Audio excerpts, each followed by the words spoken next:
Bonjour Christophe Grébert, Bonjour. élu MoDem à Puteaux, principal opposant politique de Joël Secaldi-Reynaud. Mediapart et France Inter sortent l'affaire donc, mais la justice est au courant depuis une bonne dizaine d'années. Tout est dans le dossier, instruit par le parquet de Nanterre, à côté de Puteaux. Exactement, ça fait 13 ans même que ce dossier est en instruction. C'est le plus vieux dossier en instruction devant le tribunal de Nanterre. Et je m'interroge sur la durée d'instruction, le fait que 5 juges se sont succédés.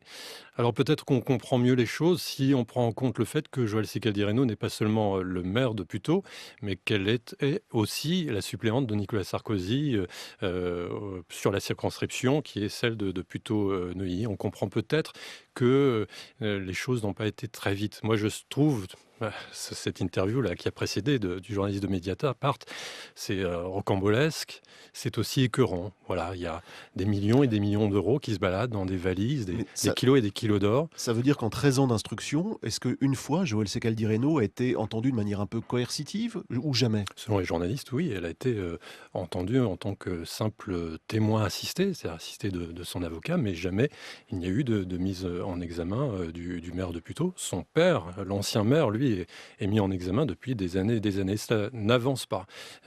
Tout est dans le dossier, vous l'avez dit. Les 102 kilos d'or, ce n'est pas une invention, une découverte des journalistes. C'est dans le dossier du juge d'instruction. Donc, pour le moins, il y a au moins de la fraude fiscale. Donc, que fait Bercy? Comment se fait-il que Bercy, et j'appelle Bercy, à ouvrir une enquête sur cette fraude fiscale? Est-ce qu'à un moment ou un autre, Joël Secaldi-Reynaud ou son père ont été amenés à se justifier sur l'origine de ces fonds? Est-ce qu'au moins on sait d'où vient l'argent? C'est le problème. D'où vient l'argent? Il y a des chefs d'entreprise qui fraudent, mais ça provient du chiffre d'affaires de leur entreprise. Joël Secaldi-Reynaud est maire de Puteaux. Elle n'a pas d'activité professionnelle autre que celui d'élu. Donc elle n'a pas de chiffre d'affaires, elle n'a pas de revenus autre que ses indemnités d'élu de Puteaux. Donc d'où vient cet argent?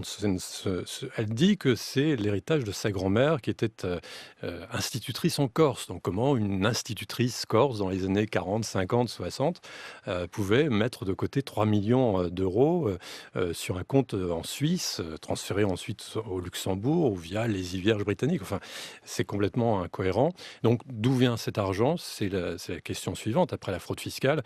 Donc est-ce qu'il y a eu corruption? Moi, je ne le sais pas. La justice le sait-elle? Elle doit le trouver, elle doit trouver. Et en tout cas, ce dossier qui est en cours d'instruction depuis 13 ans ne doit pas être enterré parce que le risque, et c'est ce que je crains, c'est que tout cela tout simplement soit enterré un jour ou l'autre, le dossier soit fermé et qu'on n'en parle plus. Les lenteurs de la justice, vous en parlez, C'est plus que des lenteurs, là. peut-être aussi une bienveillance coupable du monde politique, parce qu'il y a assez peu d'hommes politiques, même dans l'opposition, à part vous peut-être, hein, pour dénoncer les pratiques de la famille Secaldi-Reynaud.